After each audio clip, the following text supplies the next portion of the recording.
Do you have the #1 runaway bestseller as part of your homesteading library? Introducing the Food Forest Bible, How to Create a Food Forest, Sustainable, Self-Managing, Natural Food Production for Self-Sufficiency and Food Security. We all know the system is broken, but food, sovereignty, and survival are up to you. Will you comply or defy their plan for us all? You will own nothing, eat bugs, and be happy, or so the system says. Is this why America's largest food processing plants and food supply plants keep burning down? Do you really think this is a coincidence? Of course not. The system is telling us right to our faces what they have planned for us. You have a choice. Comply or simply defy their plan for us all. Defy the system's plan and execute your own plan. Abundant, safe, secure, natural food supply. Introducing the Food Forest Bible, this bestseller by Jovan Hutton Pulitzer is the single most complete, executable, easy-to-follow plan for sustainable, self-managing food production for self-sufficiency and food security. For the first time ever, a coffee table, heirloom quality, full-color book which unlocks the ancient secrets of creating a food forest. Imagine planting in a way which requires no digging, no pesticides, and creates massive ancient food abundance. No fooling. Food forests are the ancient secret to planning and planting once, and have your own Garden of Eden, which will feed your family for decade after decades. Buck the system. Buck the New World Order and order your very own copy of Jovan Hutton Pulitzer's Food Forest Bible. Learn how to create a sustainable, self-managing, natural food production for self-sufficiency and food security for your family. Side yard, small yard, backyard, backlot, or even lots of acres. The Food Forest Bible works for everyone. Order on Amazon, hardcover, or softcover. Buck the system. Don't comply. Expertly defy the system. Get your copy of the runaway bestseller, The Food Forest Bible, How to Create a Food Forest, Sustainable, Self-Managing, Natural Food Production for Self-Sufficiency and Food Security. Now. King Xerxes offers his respect, ma'am. All he asks is that Sparta kneels a simple bow and your people will be spared. Don't call me ma'am. My apologies, miss. Xerxes is generous. He only wants your loyalty. Surely even a delicate thing like yourself can understand that.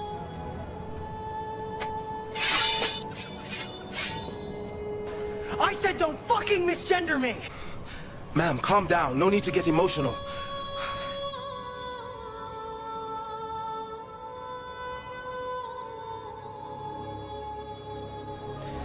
It is sir!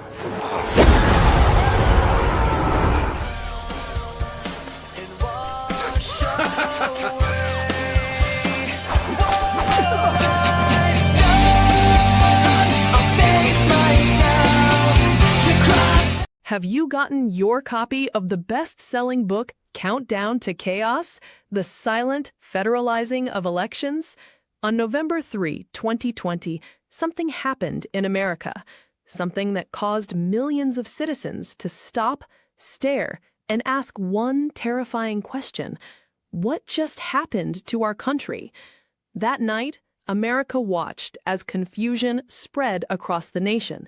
Vote counting, delays, questions, accusations, anger, silence, censorship, division. And when it was over, one thing was undeniable. America was not the same.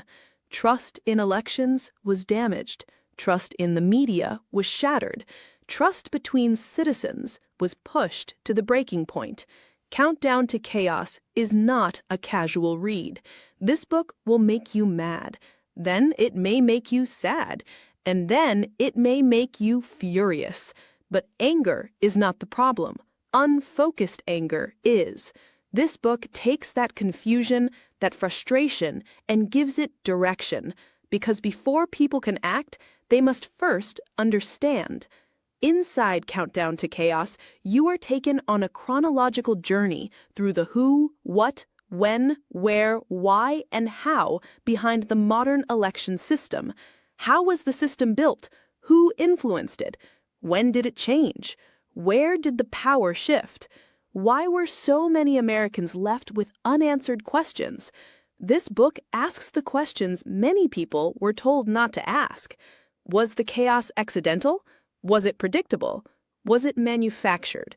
Could anyone have known where an election was headed before the public results were called? Could election data be viewed while the process was still unfolding? Could systems be vulnerable? Could outside actors, insiders, institutions, or networks influence outcomes without the average voter ever knowing? One side shouted, the election was rigged. The other side shouted, there is no such thing as election fraud. But slogans are not answers. Mockery is not evidence. Silence is not proof. Americans deserve more than talking points. They deserve facts. They deserve timelines. They deserve documentation. They deserve the truth. Countdown to Chaos, The Silent Federalizing of Elections is a deep research dive into the questions that still haunt millions of Americans.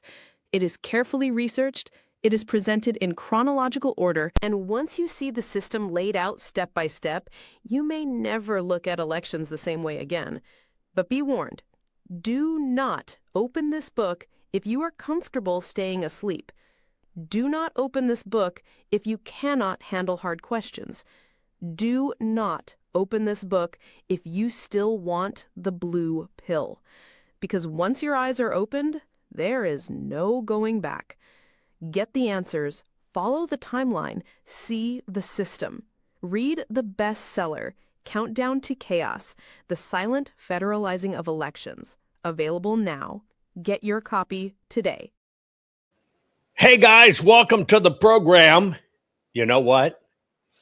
It's nice to be back in the seat. I missed you guys. Today we have an interesting program for you. It's going to be a combination history and facts so you can understand some of the things going on. Of course, you know, Tina Peters has been released. People are already commenting regarding Tina Peters, and I put in chat for someone, Nazim or something like that, Nazim Education. Come on, we'll discuss it, etc. But it's going to be a very engaging program today. A few things, a little bit of housekeeping for you. Over on my locals. Now, there's two things you need to know, or three things you need to know about my locals. One, if you're on Rumble right now, when I jump to locals after this program, I'm going to go do another program on my locals, but after this program, you can click the red oval to join, and you can join me over there. And two, I provided for download two deposition transcripts of the Venezuela whistleblowers. I've given you the exact transcripts. That's all on locals, and you can download it. Today's program is brought to you by the fine folks at Goldco. It's a simple proposition, folks. I'm just asking you to go to jovanlovesgold.com. That's it. jovanlovesgold.com. I want you to fill out the form, request your free gold and silver kit today, because now is the time to protect your money with gold and silver. You have to do it. You know you need to do it. You know you need to understand everything about why you should have part of, well, your savings, your wealth, or whatever the case may be, and just a tiny part in gold and silver, because it is always there as a monetary system. It's the right thing to do. Okay? It's the right thing to do. Now, everything we're talking about today has a significant bearing on the midterms. And, you know, we know our elections are messed up, but when you realize that Kamala has been given 7 million more votes, what is it? Yeah, 7+ more million votes since the election, it's all out plain in front of what's going on. And that's part of what we're going to talk about as we basically go over what if it was the machines. You're going to want to hang on for this. Make it to the end. What if it was the machines? That's an interesting question to ponder. We'll get started right after this. Rennie Good was a gifted soul, a writer and a poet and a mother, wow. She tried to hit an agent with her car, oh no! Pop, motherfucker, now she's gone! I do have to interrupt. It's ironic, you know, we all get to bebopping with that very catchy tune. It's almost if that tune, you know, you're hearing the thing about the big movie coming up, Spartacus or Helen of Troy or Ulysses or whatever the case may be, and they have all these funky characters reimagining history in the globalist way. It's kind of funny. I love this little clip here of a reimagining, Christopher Nolan, reimagining 300 with Ellen Page, who is now Elliot Page. I love Ellen Page's big breakout movie. Was phenomenal. Cute girl. But she decided she was a dude along the way. So here is the imagining.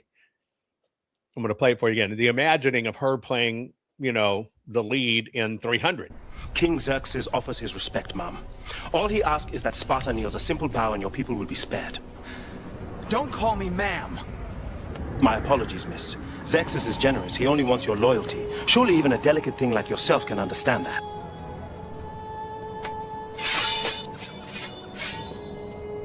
I said don't fucking misgender me! Ma'am, calm down. No need to get emotional.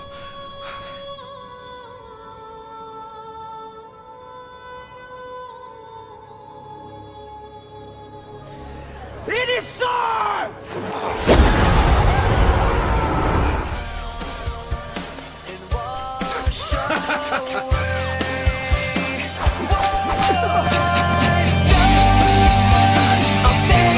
Rennie Good was a gifted soul. This would be my response to that. Rennie Good was a gifted soul, a writer and a poet and a mother. Yeah, somebody says she's going to be Achilles, little Ellen Page, going to be Achilles in the Odyssey. Maybe it's just literal casting. I never thought about that till Slavic, by the way, you wrote that, right? Why, happy birthday, by the way. I never thought about that until you wrote that Ellen Page, the female who's now a dude, Elliot Page, is going to play Achilles in the release of the Odyssey. Is that like a double entendre? Because everybody knows the weakness that could get them killed is the Achilles heel. And she's playing Achilles. Anyway, this is my response to it. Rennie Good was a gifted soul, a writer and a poet and a mother, wow. She tried to hit an agent with her car, oh no! Pop, motherfucker, now she's gone! Yeah! Being a fucking liberal is a mental disease. Blue-haired and fuckables with the septum ring. You are not a hero, you're a fucking disease! You fuck around and find out it's what it is!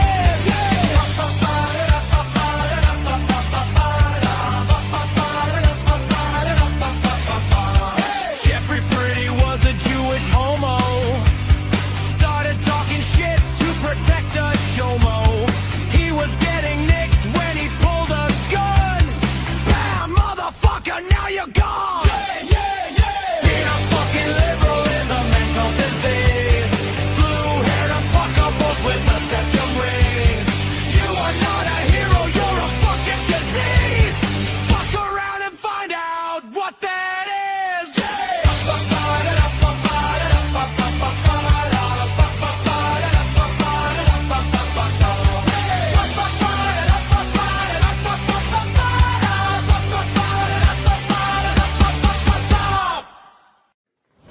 Warning. The following program has been rated Dilligaff and is intended for open-minded audiences. If the truth offends you, or if you are allergic to focused intensity, intellectual athleticism, or the occasional F-bomb or even irreverent humor, please switch off now. If your delicate sensibilities need to be worried about or addressed, might we recommend the Underwater Basket Weaving channel to you?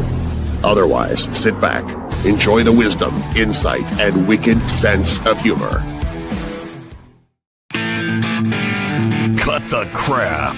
How many times a day do you want to say that to politicians, the elite, the loony liberals, the fake news media, and the gender-confused, emotional socialist snowflake crowd? Cut the crap is your secret weapon for fighting for our freedoms and our great republic. It all begins with a massive mental enema, freeing you from the toxic news and politically correct views, which constipate your consciousness with stinking thinking. Your host, Jovan Hutton Pulitzer. He's known for calling out politicians and telling them to cut the crap. You've seen him on virtually every television network and listened to him on Coast to Coast Radio.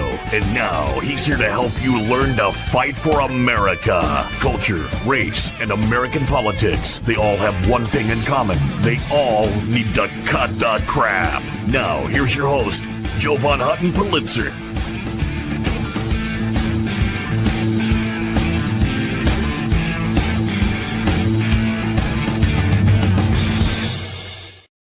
Okay, guys, welcome to the Crap, Culture, Race, and American Politics. And in this episode, we're going to talk about what if it was the machines? You may have heard that Tina Peters technically was released.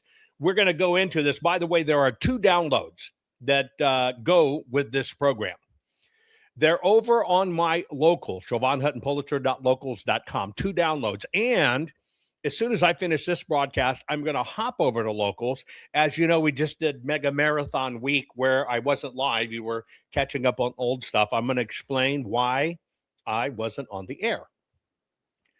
Okay. So, Tina Peters has been released. There's a few things you need to know about this. Very important. And you've got to understand the context for which this is. One thing of housekeeping real quick to the artiste out there. I have a family painting. As you know, there's been books written about my family, the heritage of my family, where I come from, my genetics, etc., how long it goes back. And I'm one of these weirdos that have it back, my genetics back to the time of Christ. There is a painting, a very well-known painting. There's been several different paintings done, but this is the particular one I like. But the painting hasn't been very well preserved at the museum level. And so you know that my email is just my full name, Jovan Hutton Pulitzer, no gaps, Jovan Hutton Pulitzer at Gmail. I have a particular painting that comes from my family history. It's a bit of sad history, but here it is right here. And you're basically looking at my grandfather way back on the right, peeking from behind the curtains, where he's having what is effectively my grandmother murdered so he can be with another woman. Now, this back then was a very serious, big deal in the family lines of my family, all the way back, Merovingian, etc. But you can see the state of the painting itself. And I want to have this preserved, meaning I want to have it cloned. I want to have it duplicated, right? And I am looking for someone that might be able to faithfully reproduce, right? Faithfully reproduce this painting. I know there's a lot of places online that you can do it and or find it or whatever the case may be, but I'd like to find somebody that's part of the family here, if it can be done. So if in fact you can do it or vouch for somebody that can do it, I need to have this painting for my archives reproduced. And yes, it's a hard photo, but families, as long families, is, there's horrible things, nice things. You've seen even ones that I've redone, which come from the Muslim hordes going to the same area and trying to take over what was ostensibly Europe, and in that particular one, great-grandfather stopping that, which is what ended Muslims conquering Europe. It's the one event. And of course, here we are with Muslims trying to do it again. Anyway, that's the painting, right? It's an obscure version of it that wasn't well preserved. Anyway, you can send me an email if you have the ability. But I'd love to preserve it in oil. Once again, anyway, okay, I know it's weird. We're going to be talking about Tina Peters and Was It the Machines? You're going to hear a lot about this. It might be prudent if you start kind of keeping score, kind of like Yahtzee, whatever the case may be, or dominoes, little hash marks of some of the things going on. And people don't even see the differences or the battle right before their face, just like President Trump battling every state to turn over their voter rolls and then certify their voter rolls, and 21 states not doing it. Main states fighting the hardest are the ones where, of course, Biden won in 2020, and they don't want anybody to look at it, versus what I call the political machine that's now playing up Venezuela and Smartmatic and Dominion and everything else, etc. Right? And by the way, I gave you the transcripts of the Smartmatic Venezuelan whistleblower. You can read them on your own. I try to teach you the discernment, but I'll just let you know, yeah, it's a deposition of an unknown, undisclosed whistleblower. But okay. All of this has effect with the what if it was the machines, and that is what we're going to be talking about. So here's what you need to understand. Tina Peters' conviction was not overturned. It wasn't fully overturned. In the eyes of the law, this is important today, but in the eyes of the law, Tina Peters is in fact a convicted felon, right?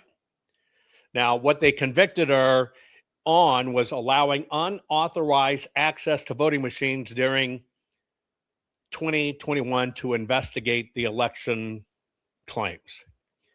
You need to understand a few things that are very, very, very important here, which for me are huge disconnects. Somebody who invited on, I guess they didn't answer, right? Said, well, just Tina copied the information regarding the 2020 election as she was required to do by law, and they arrested her for it. That is not actually correct. What Tina was convicted for was, and it has nothing to do, and you got to understand this, and I'll help you understand it, right? And yes, it's very sad that Tina was not completely cleared. Something's going to become very evident to you if you'll stay with me. If you have short attention span, somebody's got a video right now of carrying their puppy in their purse while eating pizza on a New York street. You can go watch that. It's only 30 seconds long. You'll have to struggle to pay attention, though. But anyway, a few things that I'm going to share with you today that have never been shared with you before might help you put a little bit of this into context. But I want you to understand, Tina Peters, literally, and I love her to death, was not tried and convicted for doing her job. And in all of this, we have to stay very focused on the facts. We have to understand every move we do, how we do it, why we do it, and what are the accomplishments and or what are the consequences of those actions. I make no bones about, I think Tina was set up. I was talking to somebody very close to her over the weekend. And they kind of got upset with me, right? Because I talked about Tina Peters was set up. And I talked about that Dr. Franks and his miracle bow tie formula polynomial was crap. The person really got upset. And I said, look, I respect you respecting your friendship with Dr. Frank. That's fine. I'm just talking facts. It's not personal. Well, I got out and I canvassed and I did this. Canvassing doesn't put people in jail. But there's a lot of great people working in elections. We can agree to disagree. That's totally fine. But Tina Peters did not go to jail for doing her job at all. That's number one.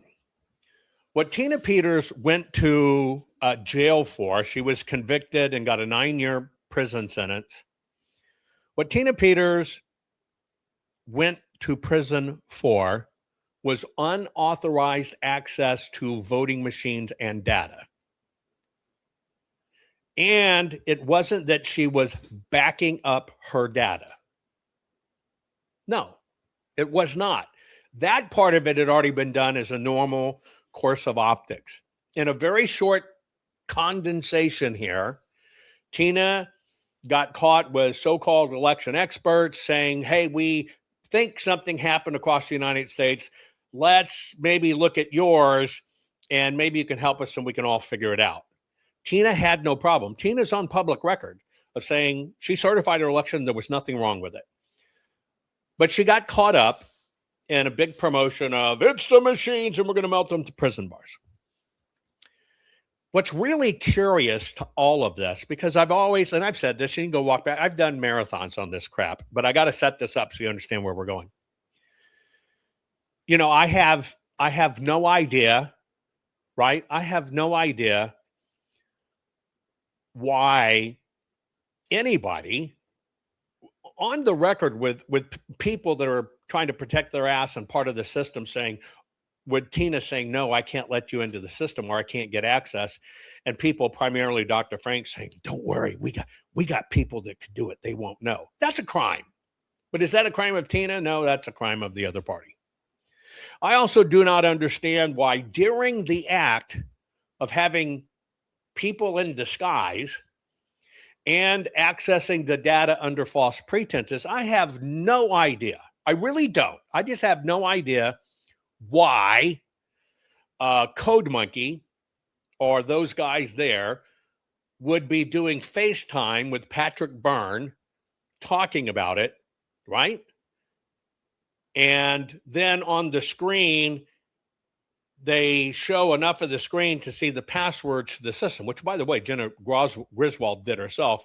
But that was a FaceTime talking behind the scenes, and somehow that FaceTime between Patrick and Code Monkey and or whatever makes it into the public stuff. And then that's how part of why Tina gets convicted, right? So there's so many things for me that cause me emotional and spiritual distress over this, because I don't think it had to happen. Could it have been egos trying to see who's going to save the world and who's going to be remembered to history for the elections or whatever? Look, I have no jealousy to any of that crap. I think it's sad. I think it's a train wreck. My work is in a very specific discipline. I stay within my wheelhouse. I give you the facts, which you can audit on your own. And by the way, folks, you're an adult, and I'm going to treat you like the adult in the room. You can, in fact, make your own damn decisions. That's it. So, setting aside, Tina went to jail for doing her job. I really just need to remind people, propaganda is what rules the world right now. You may not like it, but propaganda is what rules the day, and most people don't recognize it. Here's a little slip in the Gaza propaganda.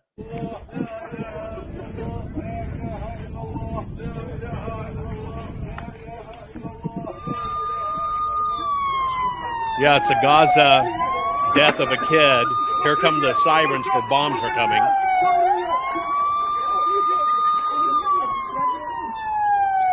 Oh, crap, the kid resurrects because he doesn't want to get bombed again and killed a second time. Yeah.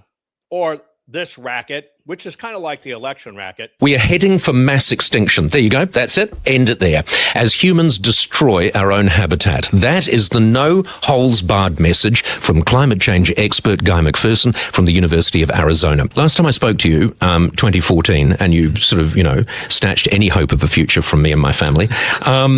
It was doom and gloom. Has anything changed since then in your account of things? Oh yes, the situation is far worse than it was then. Okay. How much time does the human race have? I can't imagine there will be a human on the planet in 10 years. I suspect it'll be... No, I'm sorry. Did you say 10 years? Yes, in my out loud voice even. Yes, I can't... we're headed for a temperature within that span that is at or near the highest temperature experienced on Earth in the last 2 billion years. That's at least an order of magnitude faster than occurred during the Great Dying 252 million years. But you are suggesting then that the temperature increase will be phenomenal over the next few years. Oh, yes. Yeah, this is exponential change, and we have difficulty coming to grips with exponential change. Yeah, exponential change. I don't know about you, but I didn't get the memo. We're not supposed to be here, and we've overwhelmed our stay, and we're all supposed to be dead. I play that for you because propaganda rules. By the way, y'all asked for it. I reposted that Gaza funeral again. Here it is. They're videotaping the death of a child killed by the fucking Jews. And people are filming from above, and the sirens come in because there's about to be more bombing. And watch what happens.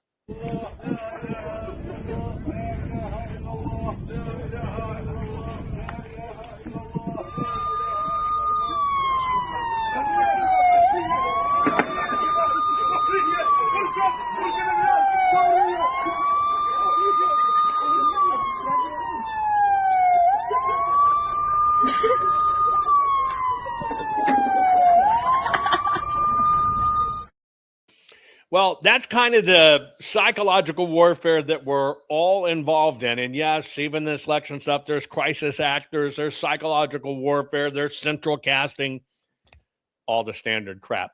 Okay? So, getting back to Tina Peters. With Tina Peters, she was sentenced to 9 years.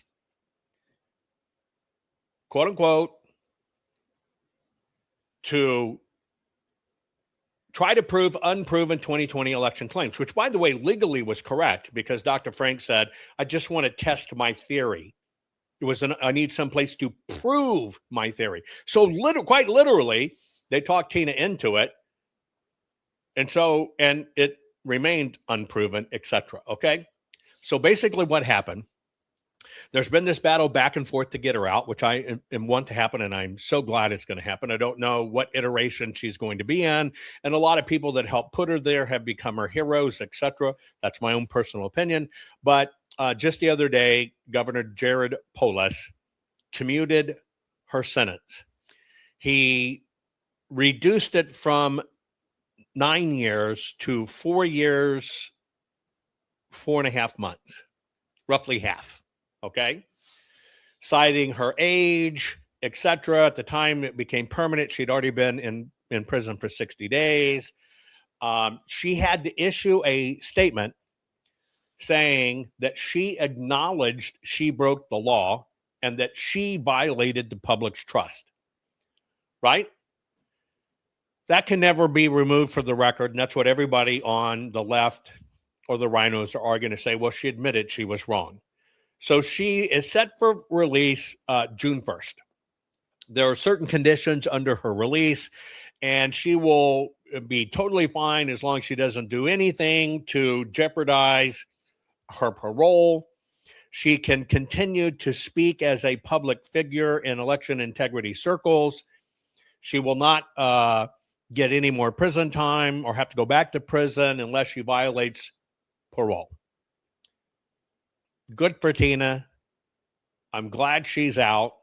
But I told you, her conviction will never be overturned. And I told you it was going to be hell getting her out of prison. And even the president couldn't do it. So this comes down to Jared Polis. Now, could something be going on? Because Jenna Griswold had the password debacle, and maybe they're going to sacrifice Griswold here in the future, and Pulitzer. I don't know. Doesn't matter. Tina's out. But what about this comment? What if it was the machines? And that's where we're going to head with this. I'm going to give you a historic breakdown of, and we're going to use the premise, it was China, Venezuela, Smartmatic, Dominion, a lone programmer, a kid with no teeth, a gamer, every possible thing that could be done of somebody mucking with the machines. Got it? Somebody mucking with the machines. Now, it's obvious that things under law, federal laws, key federal laws, you muck with the machines or the software of foreign actors or whatever this. And then there's federal statutes, and then there's state statutes. Now, what these statutes actually cover are fraud, conspiracy, interference with voting rights, unauthorized access and tampering with the system, and foreign involvement. Remember that, okay? Now, prosecution for any scale, large or small, of machine software-based switching votes, 0. And I'm going to go through this. Keep tab. Or foreign programmer cases, meaning they use foreign programmers to infiltrate American elections, 0. I'm giving you the punchline right away. Now, here are the federal laws that govern all of this. You have U.S. Code 18-241, which is conspiracy against rights. Pay very close attention. There have been no foreign actors at any time throughout history ever convicted on what I'm about to tell you. But remember that, because somebody was convicted. This is material to pay attention.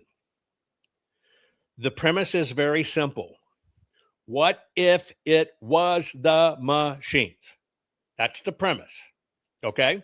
Now, if in fact something is done wrong under U.S. Code 18-241, and that, you make threats or criminal conspiracies, or you oppress, or you threaten, or you intimidate people, et cetera, including social media disinformation, by the way, you can get, by the laws of the books, 10 years, fines, or life in prison if somebody got killed in the process.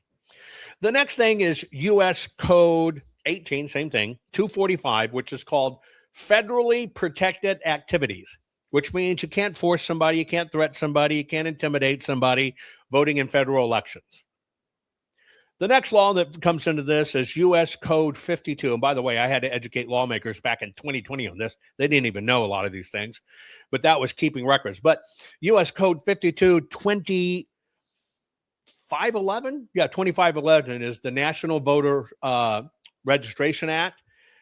It is up to 5 years in jail if you knowingly deprive residents of a fair election process via fraudulent registration, ballots, or tabulation, right? Etc. Okay?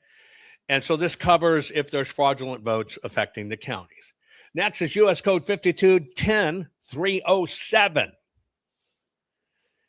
That's the Voting Rights Act. It covers intimidation, false information, multiple voting, etc. Then there's the Computer Fraud and Abuse Act, which is U.S. Code 18-1030. That's everything related to cyber laws, unauthorized access, tampering with hardware, software, hacking the voting systems. And then there is the FARA Act, the Foreign Influence Act. It's also included in this Executive Order 13848.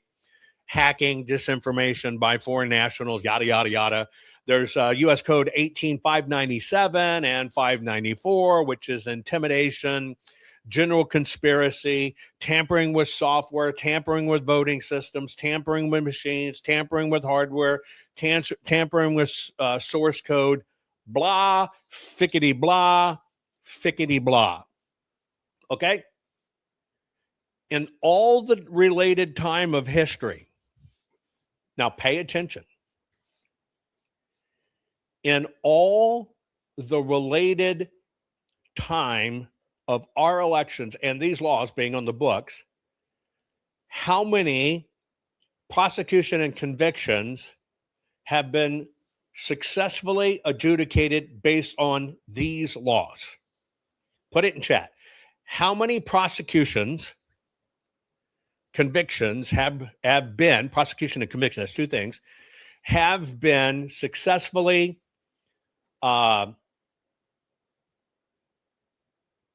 prosecuted during this time? Well, you're right and you're wrong, because it's 0, yet it's 1.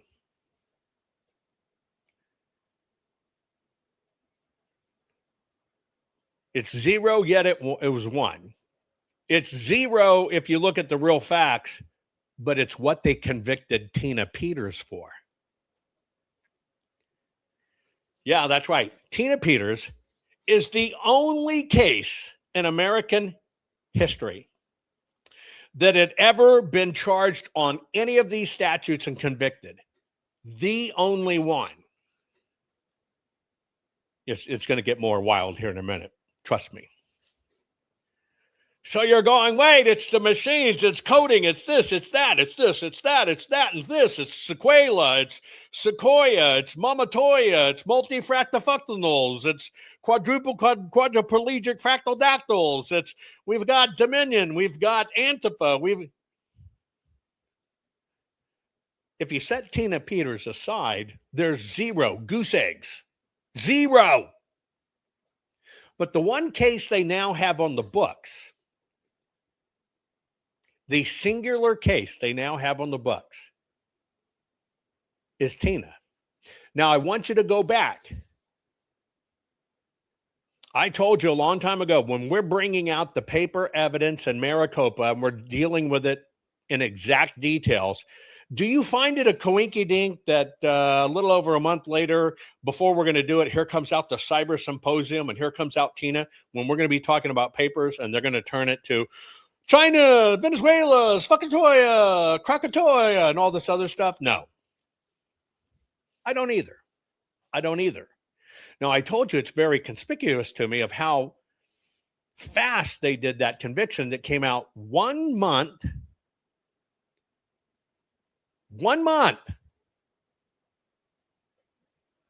before the last election. And I'm telling you, that was to send the message to a county recorder.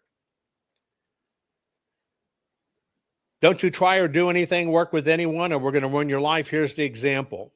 And that's my opinion, but that's it. Okay? Now, let me go back, because now I'm going to shock you. Tina Peters was put in prison for 9 years. I'm very happy that this has been abated and she's going to walk out of prison. But it also befuddles me that in 2016, during the Russia, which, by the way, set up CISA, and you need to know this. See, when I share this with you, I'm looking at the whole patterns. I kind of see what's going on. It's what we talked about in our book, Countdown to Chaos, which was not about the 2020 election. It was about what they did to get to the 2020 election to make this happen. And most people don't know. And I was telling, somebody that speaks all over the place regarding election integrity, a supposed election integrity warrior. I'm having a conversation with them. And I'm basically going, CISA, right? Cybersecurity, information, all this other stuff. I said, when CISA was put into place, don't you?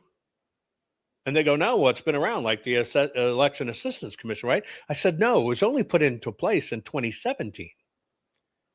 It was created out of the Russia hoax. So they quickly created this new agency, CISA, and put it in. Now, Krebs, who came out during the 2020 election as the head of CISA, what did he say? Put it in chat. What did he say? The most safest, a secure election. Do you remember that? Let me tell you why that's important.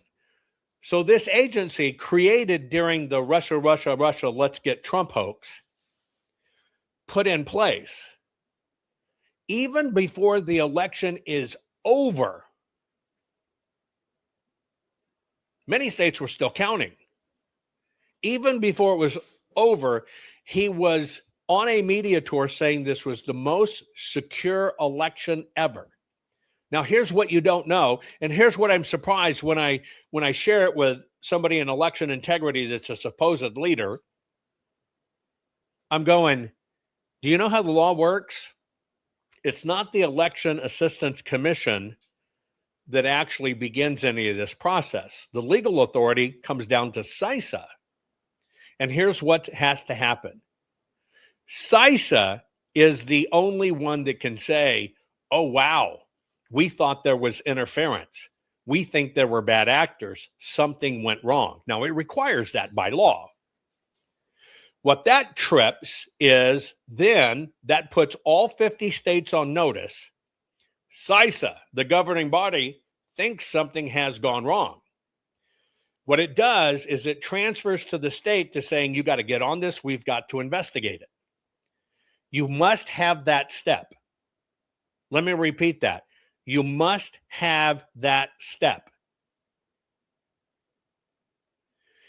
Because if you don't have that step, every state, doesn't matter what it is, gets to say, well, CISA says there is no foreign interference. Nothing's wrong. CISA is the gatekeeper. Now, let me ask you a question.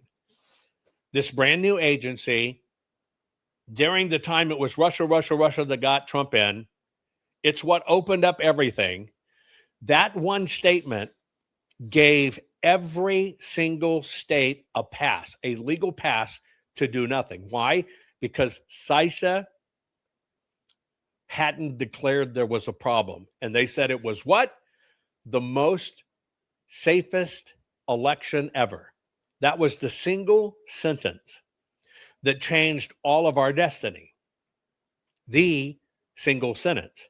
Now, it is a total shame that I had to let Congress people, sitting heads of Senate, know you have a right to keep these records. Here's what it's for. And at the same time, I'm still telling people in election integrity, 6 freaking years later, here's this one thing. And they have no concept. But we canvass, no, they have no concept. It doesn't matter what happened. It guaranteed no prosecutions because it gave the states the excuse to, well, CISA didn't declare it, therefore we don't have to do it. Except this one case. Except this one case. The one case where they made an exception is Tina Peters. Now, do you find that odd? When the very system structure is created to let the bad actors off the hook, when everybody's screaming, it's the machines, we're going to prison bars. It had already been decided. This got decided for all of us long before we even get the audit, with Krebs coming out and saying it was the safest, most secure election ever. But here's what you don't realize. In 2016, GRU, the GRU, which is Russian officers and hackers, they basically came in and hacked databases and infrastructure and everything else. So did Iran.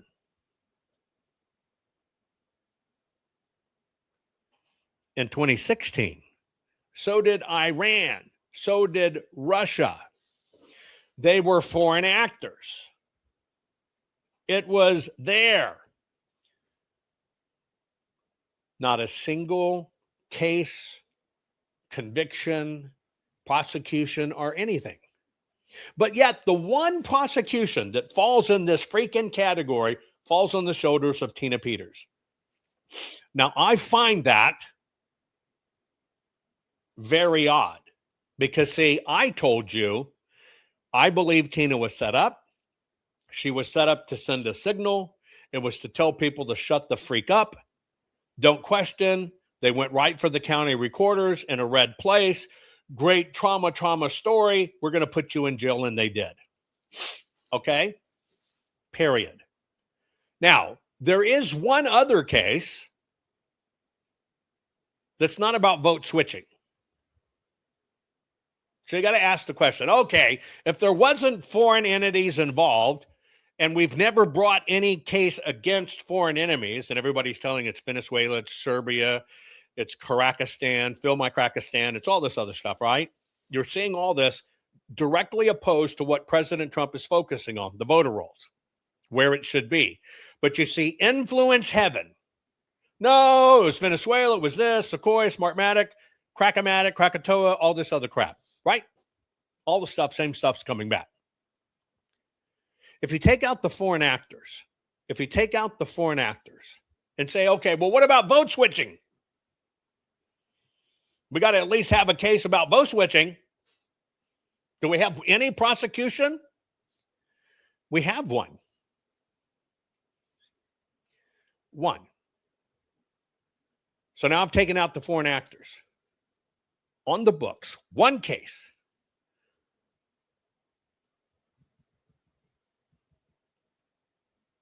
That is proposing technical manipulation and tampering with a machine. Pop quiz.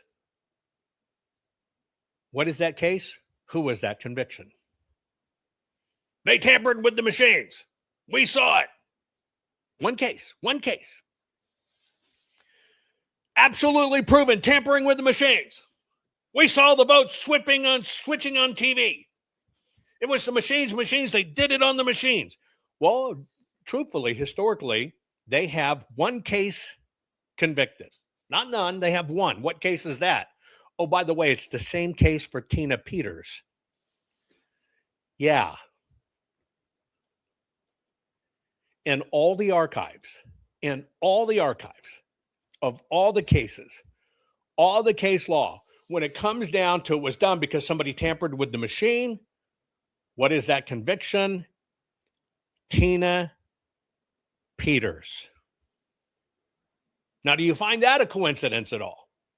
I don't. That's not a coincidence. And I've already got thumbs down. How can you have thumbs down for the truth? Oh, I get it. You're a blind idiot and you've been sold the story. And because you can't be intellectually honest, you're pissed. Nobody's a hero in this. Nobody's a winner. None. There are no heroes and no winners in this. It's just the truth. Okay? So why are there so few convictions on this stuff about, why swap votes, they flip votes, and foreign interference, and it was a fractal pterodactyl, a canvas polynomial hemorrhoid? Why is that? Because, and you're going to hate this truth, they say, well, it's not there because we did risk-limiting audits, logic and accuracy tests, and we have bipartisan oversight. And so we would have detected it was there, and all of the rules are voluntary. You got it. You got it. What the system needs is purposeful, purpose-driven acts. Provable, prosecutable, purpose-driven. Oh, by the way, like getting a drive you're not supposed to have. Using an election official's credentials. And it wasn't you. Now, let me just ask you a question. After all these years and Russia incursions and Iranian incursions and all this other stuff, the only person in history in these two categories I've given you so far that got convicted is Tina Peters. Why did a person who can't testify because they're a CIA asset need other people's credentials to be there? Well, here's the fact. They didn't. Why did they need to impersonate someone? Well, they didn't because there were other people in the room too. Nobody needed to fake who they were. So the question becomes, why'd they do it? Not a single person in that mix actually needed a false identity or a cover story to be there. So why did they take a person who, ironically, just like Dennis Montgomery, protected asset, can't testify? Why did they need somebody? Why did they need somebody? Okay. Why did they need somebody to go in with somebody else's badge? I'll tell you why. Because the system needs provable illegal acts. So when somebody went in with a badge of someone else, which didn't have to happen, which wasn't even needed, what did magically the county get or the state get? Well, provable acts.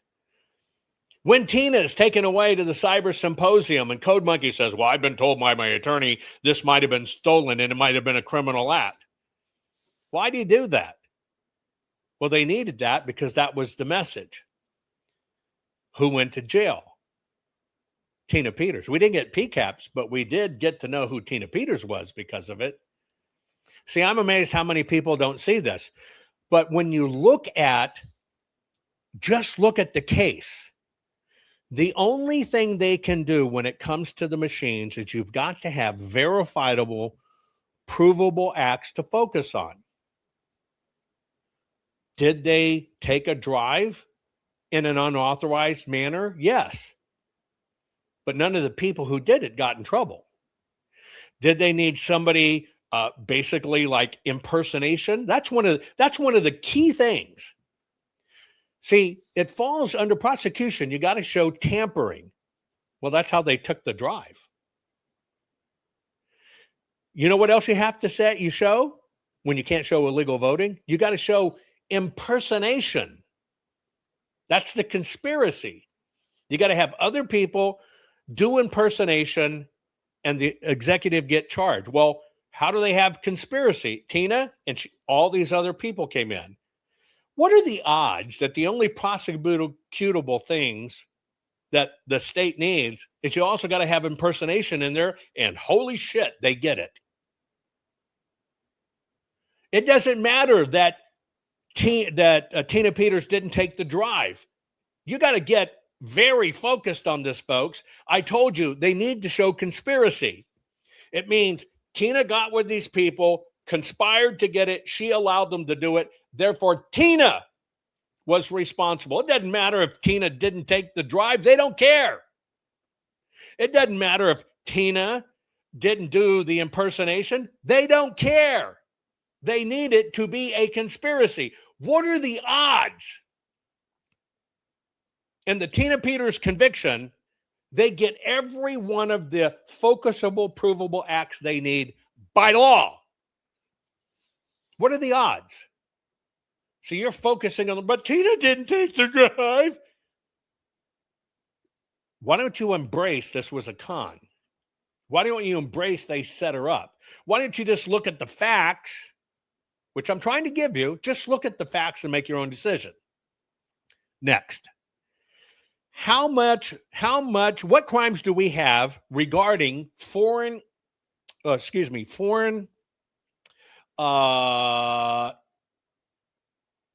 election probes regarding U.S. elections and foreign programming or foreign actors like hacking, tampering with software, unauthorized access, etc. Now, those are all illegal under our laws. Every one of them are illegal under our laws.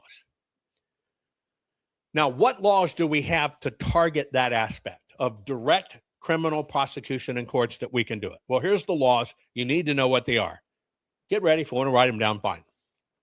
The first law we have is the CFAA U.S. Code 18-1030. I told you about it earlier. It's the Computer Fraud and Abuse Act.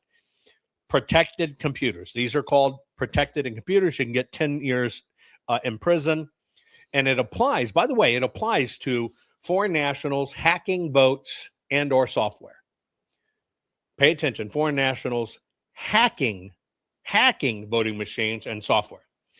Then the other one they have is the conspiracy against rights. That's U.S. Code 18241. I told you about that. That's the conspiracy status. Then you have the Foreign Agents Registration Act, the FARA, money laundering, conspiracy changes, etc., Voting Right Acts, U.S. Code 52, all the provisions. And then actually you have what's called the Countering America's Adversaries Through Sanctions Act, and that's where they can sanction the country. Okay?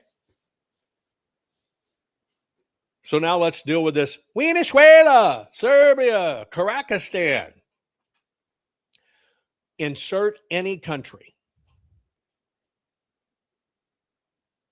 Can the United States convict a foreign country of any of these acts? Put it in chat. Can the United States of America convict any foreign country of these acts?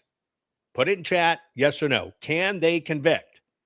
No, they cannot convict. It cannot be done. Here's why you need to understand. A foreign country, and by the way, pay attention because this is all you hear. Venezuela did it. Serbia did it. The United States has zero powers to convict a foreign country. The only thing the United States can convict is if they can find an individual that was doing it, like an intelligence officer, on behalf of the country. Okay, so let's go back. I'm going to give you a little more depth. Has this ever happened in the United States of America? That we know, in fact, we have foreign actors doing bad things to our elections. Anything. Screwing with the software, hacking, whatever. Well, I told you, here's what you need to know. There were 12 Russian military intelligence officers that the DOJ indicted for conspiracy to commit computer crimes. These were for hacking democratic entities, stealing data, targeting state election infrastructure. 12 Russian military intelligence officers. Remember, I told you they can't prosecute a country, so they got to find individuals within the country who are operating on behalf of the country. Those are intelligence officers, okay? Were any of those 12 intelligence officers from Russia convicted? Put it in chat. Not a one. Not a one. Not a one.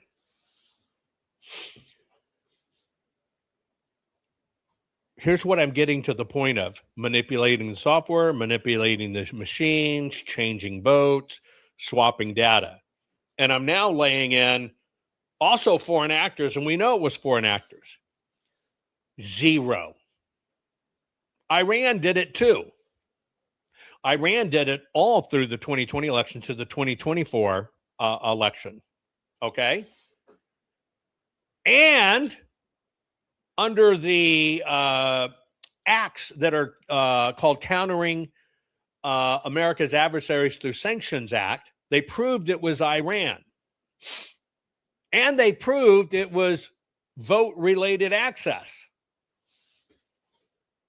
Not a conviction, not an indictment, not a trial.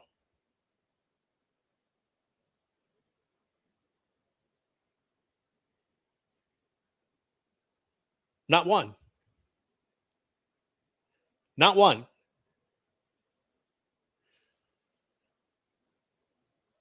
Zero. Zero. Now, let me ask you a question. All of this time,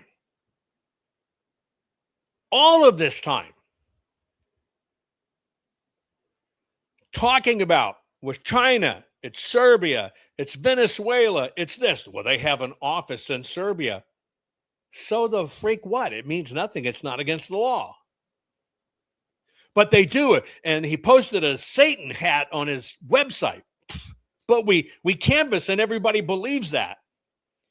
Going back to this one election integrity person saying, but I personally canvassed door to door like 1,000 homes and they this or that. I didn't say, but I should have. Okay, wait. Let me tell you this. You think this really happened? You think it was done? It was foreign actors. They changed the votes. They swapped the votes. That's why Tina's in prison, because you knocked on 1,000 doors. Do you think I could go in Colorado there, knock on 1,000 doors and find people that think Trump's a pedophile and will give us the opinion if we canvass Trump as a pedophile? Does that mean if you can get 1,000 of those people to give you that opinion, you can go prosecute Trump? You see why those don't work? It's standard rule of law. They do not work. Okay. Now get ready. Pay attention. Here's what I'm going to swap. I'm going to get rid of the machines. I'm going to get rid of the hacking. I'm going to get rid of foreign nationals. I'm going to get rid of programmers. I'm going to get rid of software. And now let's just look at a few things. Have there ever been convictions for counterfeit ballots, stealing ballots, changing or altering ballots, physically tampering with ballots, and anything having to do with forgery or theft or conspiracy laws? By the way, folks, give me a thumbs up for this stuff. You're getting a master PhD education in this. So now what so I threw all the algorithms, all the foreign actors, all the Russia, all the China, all the Serbia, all the Venezuela out the door. And I'm only asking, what about counterfeit ballots? Now, these have federal laws as well, federal and state. U.S. Code 5210-307, the Voting Rights Act. You cannot do things that modify it when you're dealing with the paper. And that includes ballot tampering, fraudulent ballots. U.S. Code 52-20511, National Voter Registration Act. U.S. Code 18-241, Conspiracy Right Acts. All the same laws. Now, the only difference is, pay attention. The only difference is I got the same statute of laws, but all I've refused to do is, okay, I don't want anything with machines. I don't want anything with software. I don't want anything with changing votes. I just want to focus on the paper.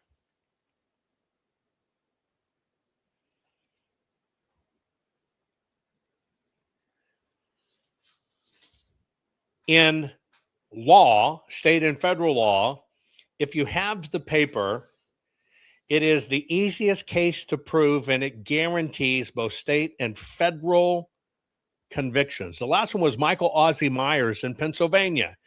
Did you pay attention to this one? This was stuff that he did in 2014 to 2018 elections. This was a congressman, not a county recorder at all. He got caught with the paper. He got convicted, got 30 months in prison because it could show that he inserted paper that changed the vote. It was a clear case of altering and changing ballot counts, period. Conviction. But what did it involve? The paper. Kim Fong Taylor, Iowa, the 2020 election. This one's a unique one because it resulted in 52 individual convictions. 52 individual count convictions.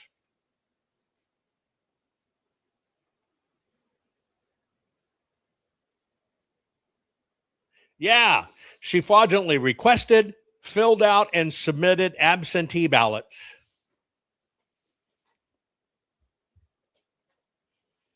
She got 4 months in prison and home confinement for 4 months.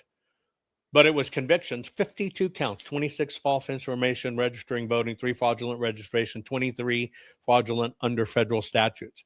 But it got convictions. Those are just the 2 most current ones. It goes back in time. You can go back to 1982 in Illinois. Now, Illinois, I call the Obama state.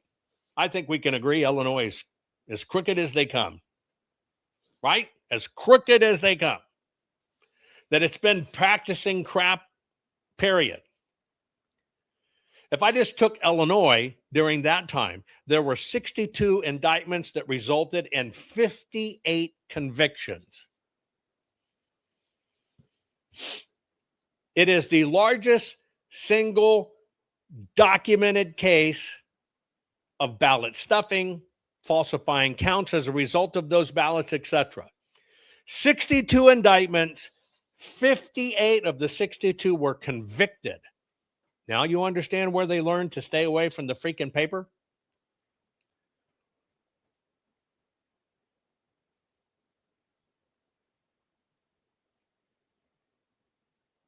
By the way, if you come to the indictment and conviction part, what most people don't realize is there's 1,600 documented cases.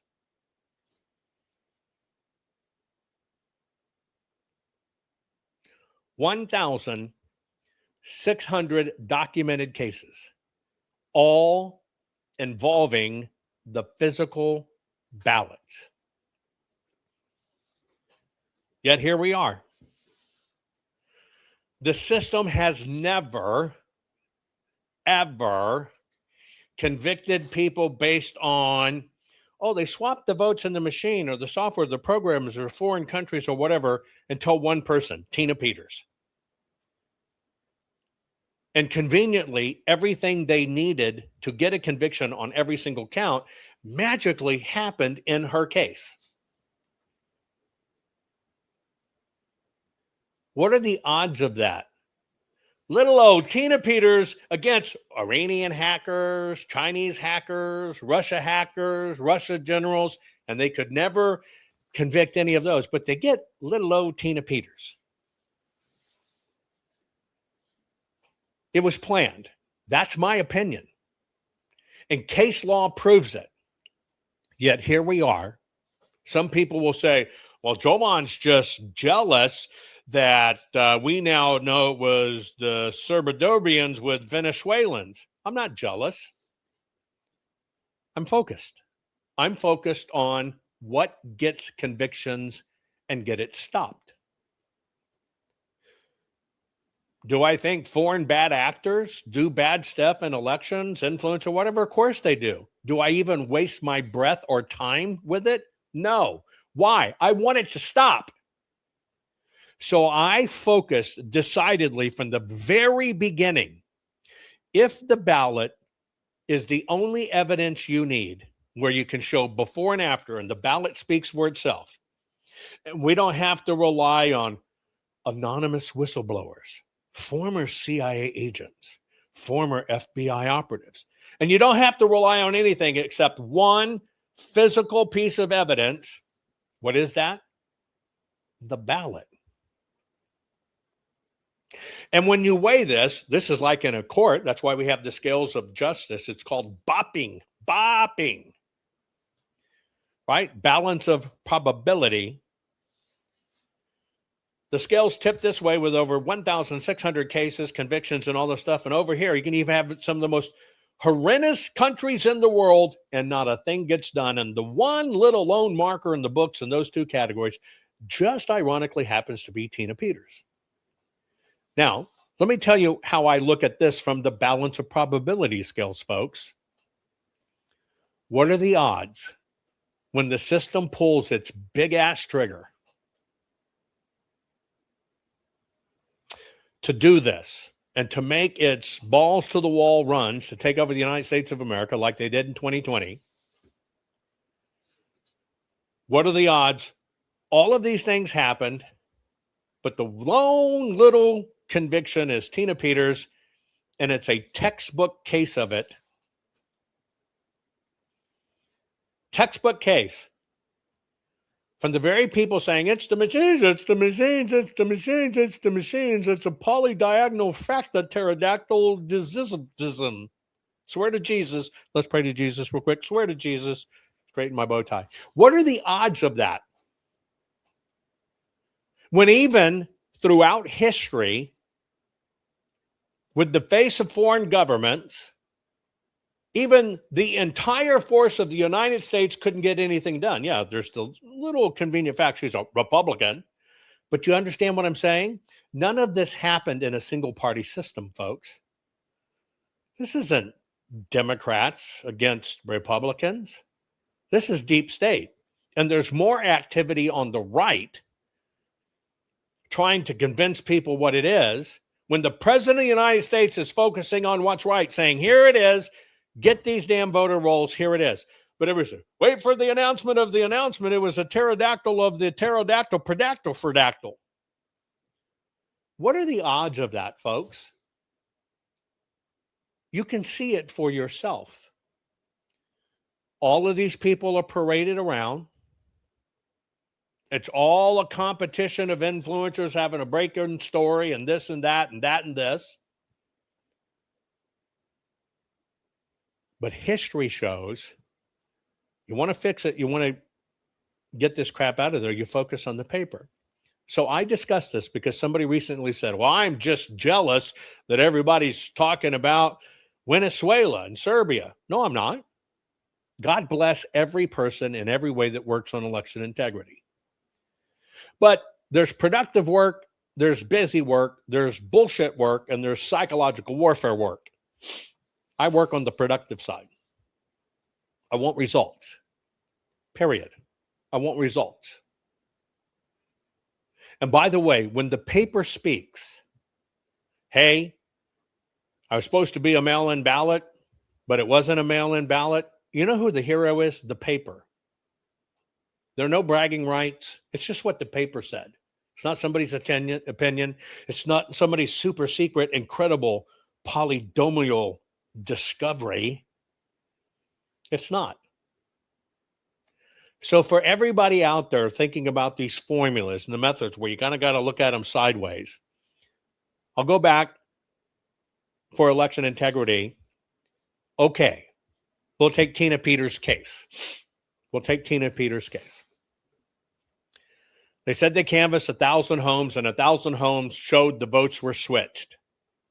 How would a voter at home know their vote was switched? So it couldn't have been. Well, that's actually called an opinion poll, whether it's a canvass or not. And so I play it back to you. Let's just go take Mesa County. If you knocked on 1,000 doors and 1,000 people believe, well, that candidate shouldn't have won because we went and voted and we outvoted their ass. The first thing I ask you is that proof? No, never will be. It's an opinion. The second part of it is, could the left go in that very same county, knock on doors, ask people in a canvass, did you vote? Yes, I voted. Do you think President Trump's a pedophile or a murderer or the Jews did it? Yes, yes, yes. Oh, can you sign here for me? And that proves the formula, and therefore you have proof that Trump is really bad. That's why it means nothing. Nothing. Nothing at all, and never will, because it's still just a version of an opinion poll. But the one thing that's there in the hands of bad guys and or good guys is that physical piece of paper, which they do their best to get rid of that shit as fast as they can. That's my point, folks. God bless Tina Peters.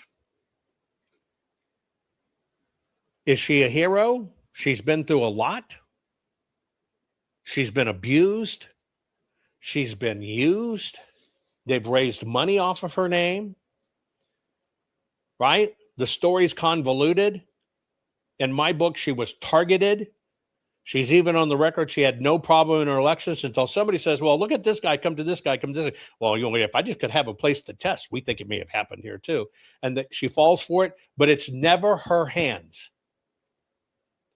Never her hands. Now, I want to remind you of one thing you probably forgot. Long ago with January 6th, when they came out with charges against President Trump for a coup, they basically said back then he had committed a coup. Now, I told you way back then, go back and audit me. I said, here's what's going to happen. I told you months in advance. They are going to change from coup to a conspiracy to commit a coup. Remember me telling you that? Where'd all the lawsuits come out? They changed it to conspiracy to commit a coup. And that is what they charged Trump on. Well, he really didn't do it, but he insinuated it. I told you that flex was coming. Well, they learned that flex back then, and that's why they said, well, it's conspiracy, and that's why Tina got hit with it.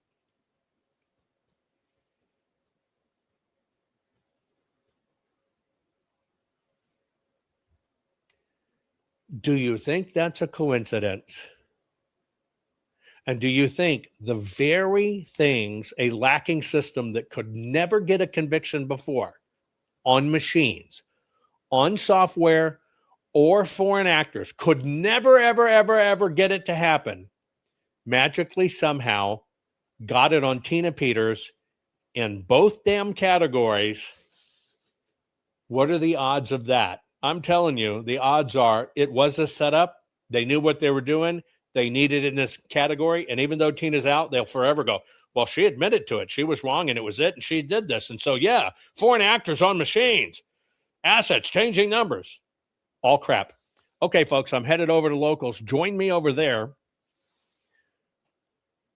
We're just going to have a candid discussion of why you had Mega Marathon Week and I wasn't in the live seat. We're going to kind of talk about it all and what's going on. Join me over there. And you have 2 download documents over there. I just want to let you know, I love you all. I appreciate you being here, and it's nice to be back in the seat. Share this program. King Xerxes offers his respect, Mom. All he asks is that Sparta kneels a simple bow and your people will be spared. Don't call me ma'am. My apologies, miss. Xerxes is generous. He only wants your loyalty. Surely even a delicate thing like yourself can understand that.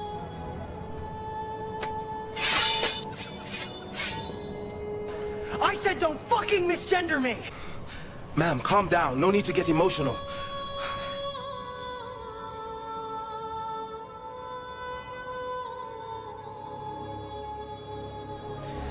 It is sir!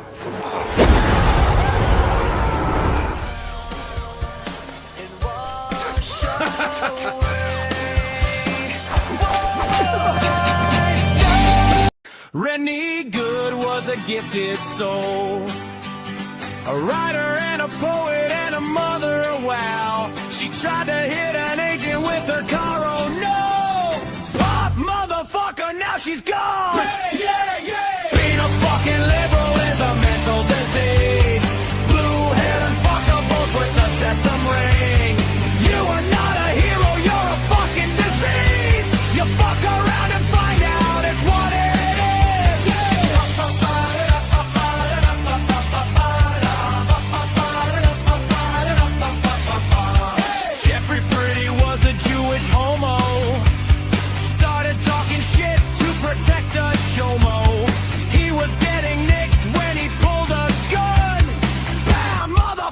Now you're gone! Yeah, yeah, yeah! Being a fucking liberal is a mental disease. Blue-haired and fuckables with the septum ring. You are not a hero, you're a fucking disease!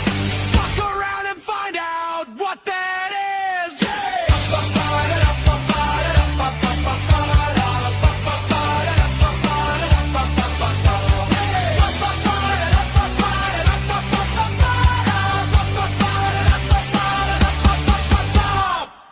Not fixing 2020 will damn our nation forever.